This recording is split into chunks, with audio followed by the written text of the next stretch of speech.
নমস্কার বন্ধুরা, লিপির রান্নাঘরে সবাইকে জানাই অনেক অনেক স্বাগত।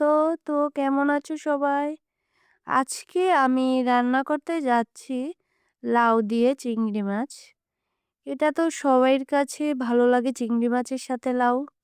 তো প্রথম অবস্থায় লাউটাকে এভাবে কুচি কুচি করে কেটে নিয়েছি এবং চিংড়ি মাছগুলি ভালো করে ধুয়ে একটা প্লেটের মধ্যে নুন হলুদ মাখিয়ে নিয়েছি।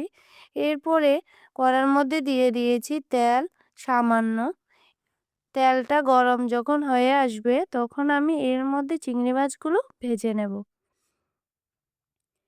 চিংড়ি মাছগুলো বেশি ভাজবো না, হালকা ভেজে আমি একটা প্লেটের মধ্যে চিংড়ি মাছগুলো নামিয়ে নেব। তো ওই কড়াইয়ের মধ্যে আমি একটু সামান্য তেল দিয়ে এরপরে শুকনো লঙ্কা আর আমি এখানে দিচ্ছি সরষা। সরষাটা একটু ভেজে নিয়ে এরপরে আমি কেটে রাখা লাউ দিয়ে দিচ্ছি। দিয়ে এরপরে আমি এটাকে ভালো করে নাড়াচাড়া করে নেব।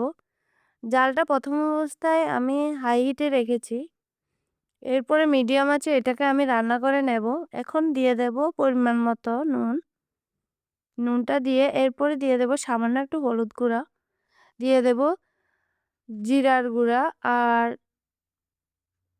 জিরার গুঁড়োটা দিয়ে এখন আমি একটু নাড়াচাড়া করে নেব। এরপরে দিয়ে দেব সামান্য একটু ধনিয়ার গুঁড়া। ধনিয়ার গুঁড়াটা দিয়ে আমি এটাকে ঢাকা দিয়ে রেখে দেব ২ থেকে ৩ মিনিট। ২ থেকে ৩ মিনিট পর আমি লাউটাকে আবার চামচ দিয়ে নাড়াচাড়া করে নেব। এখন এর মধ্যে ভেজে রাখা চিংড়ি মাছগুলি দিয়ে দেব। দিয়ে আবারও এটাকে নাড়াচাড়া করে রান্না করে নেব। জালটা এখন কিন্তু আমি বাড়িয়ে দিয়েছি। তো এর মধ্যে আমি এখন ধনেপাতা দিয়ে লাউটা চুলা থেকে নামিয়ে নেব। আমার এই রেসিপিটা যদি তোমাদের ভালো লাগে তাহলে আমার চ্যানেলটিকে লাইক এবং সাবস্ক্রাইব করতে একদম ভুলবে না এবং পাশে থাকা বেল আইকনটি প্লিজ ক্লিক করে থাকবেন, যাতে করে ভিডিও দেওয়ার সাথে সাথে তোমাদের কাছে আমার এই রেসিপিটা তাড়াতাড়ি পৌঁছে যায়। তো প্লিজ বলবে আমার এই রেসিপিটা কী রকম হয়েছে।